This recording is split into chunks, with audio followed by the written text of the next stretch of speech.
DJ Zmrďo. Vážení poslucháči, ste svedkami dobrodružstiev DJ-a Zmrďa, ktorého osud je naozaj neobyčajný. Môže sa stať veľkou hviezdou showbiznisu, ale možno aj nie. Je to na vás, jeho príbeh pokračuje. Ostal som ležať dohryzený psom a dobitý dáždnikom milej starej pani. Obaja vyzerali, že majú besnotu. Ja som ju však nedostal.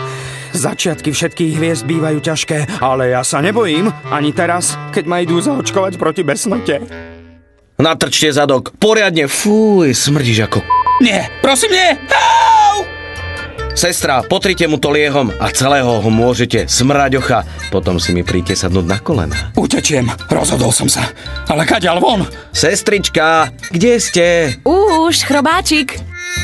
Na chodbu som sa dostal ľahko. Tu je nápis Exitus. To bude východ.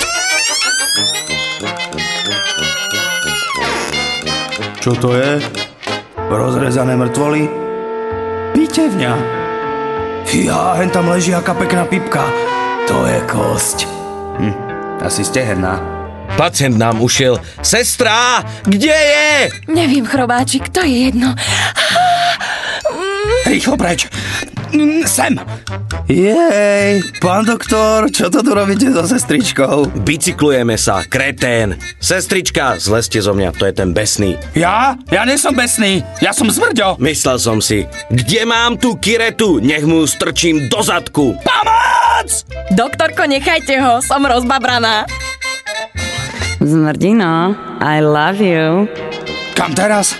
Naľavo je ružový taxík, napravo trolejbus. Rozhodnite, sadne náš hrdina na svojej ceste za slávou k prihriatému taxikárovi alebo nastúpi do trolejbusu, ktorý ho bezpečne dovezie na konkurs. Kariéra DJ-a Zmrďa závisí len a len na vás. Už zajtra sa môže stať superhviezdou. Je to na vás. DJ Zmrďo.